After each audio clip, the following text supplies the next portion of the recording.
Hi friends, welcome to my channel Polaseki Assam. মই এতিয়া আছো জম্মু কাশ্মীৰৰ বৈষ্ণৱতা মন্দিৰৰ সন্মুখত আৰু মই এই মন্দিৰৰ সন্মুখত আজি বৈষ্ণৱতা দৰ্শনৰ বাবে যাত্ৰা আৰম্ভ কৰিম আৰু এক দীঘলীয়া যাত্ৰা গতিকে এডাল লাঠি ল'ব লাগিব আৰু লাঠিৰ সহায়ত গোটেই ৰাতিটো যাত্ৰা আৰম্ভ কৰিব লাগিব। দেখিছে এতিয়া দীঘল এটা পাহাৰ, এয়া যাত্ৰা আৰম্ভ কৰিম। গতিকে ইয়াৰ জম্মুৰ প্ৰাকৃতিক দৃশ্য চাবৰ কাৰণে ভিডিঅ'টো শেষলৈকে চাব বুলি আশা ৰাখিলোঁ। মা বৈষ্ণো দেৱীৰ চিৰিয়েদি আমি বগাই ওপৰলৈ উঠি আহি আছোঁ আৰু ৰাতিৰ চিৰিয়েদি আপুনি চাওক জম্মু কাশ্মীৰৰ কাটৰা চহৰৰ দৃশ্য। সকলোৱে আমি কিমান ফুট আমি আৰু কিমান 15 কিলোমিটাৰ আমি ৰাস্তা খোজকাঢ়ি যাব লাগিব ইয়াৰ পৰা। গতিকে আমি খোজকাঢ়ি আহি আছোঁ। চাওক কিমান সুন্দৰ এক পৰিৱেশ। ৰাতি আমি হেৰিয়ৰ মাজেদি মই আপোনালোকক দেখাবলৈ চেষ্টা কৰিছোঁ।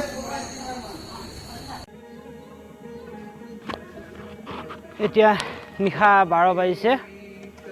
আমি খোজকাঢ়ি আহি আছোঁ। আহি অলৰেডি দেখিছে পাহাৰৰ ওপৰত কেনেকৈ কিমান ওপৰত এনেকৈ কমেও শুনামতে 50-60টাতকৈ ওপৰত পাৰ্ক আছে। আমি আৰু অৰ্ধকুমাৰী পাবলৈ আৰু 1.5 কিলোমিটাৰ ৰাস্তা আছে বুলি কৈছে আমাৰ, কিন্তু মা বৈষ্ণো দেৱীলৈতো বহুত দূৰ। গতিকে যিমান পাৰোঁ তেওঁৰ কাষলৈ যাবৰ কাৰণে আমি খোজকাঢ়ি আহি আছোঁ।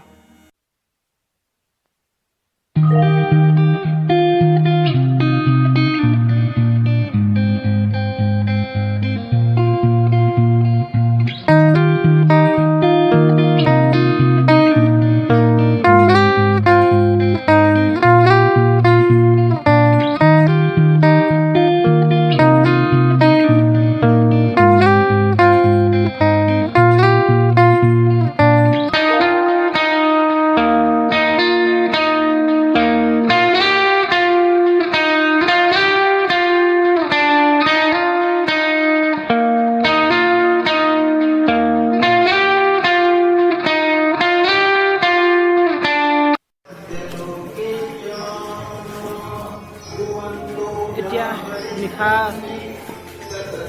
পাৰ হৈ ৰাতিপুৱা হৈছে 4:30 বাজিছে। আমি 7 বজাৰ পৰা খোজকাঢ়ি এতিয়া বিষ্ণু মাৰ মন্দিৰৰ নিচেই ওচৰত চাপিছোঁ। তথাপিও এতিয়াও বহুত বাকী আছে। তথাপিও আমি অলপ কাষ চাপিছোঁ বুলি আমি ভাবিছোঁ।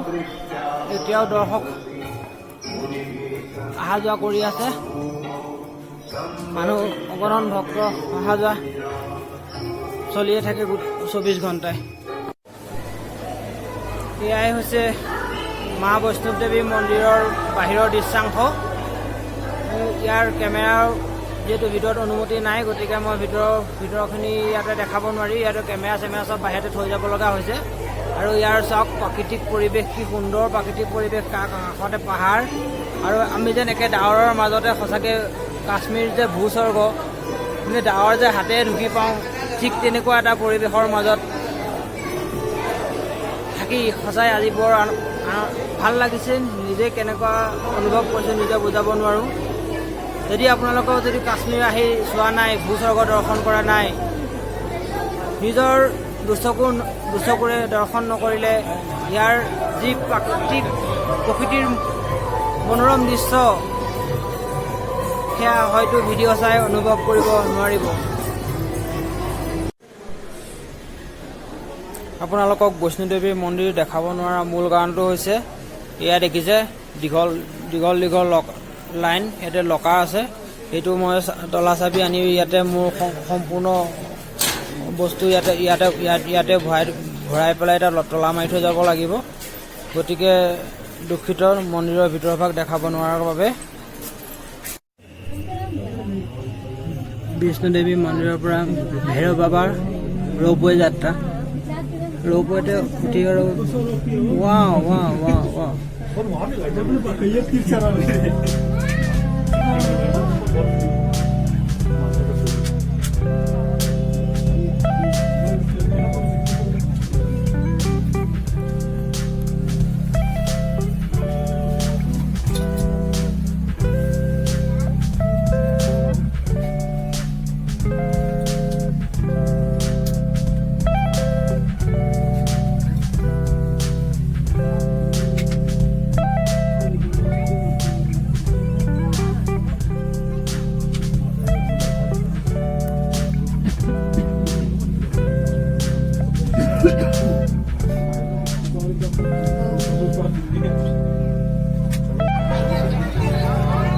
এতিয়া মই ভৈৰৱ বাবা মন্দিৰ দৰ্শন কৰি আহিলোঁ।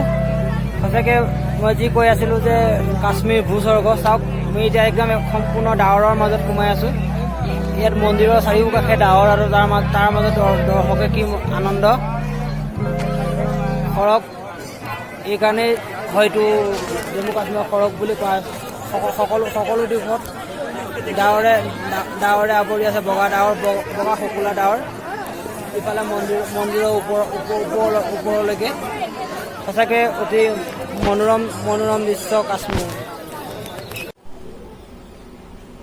মই এতিয়া ভৈৰৱ বাবা দৰ্শন কৰি আহি ৰেষ্ট ৰুমত অলপ বহিছোঁ।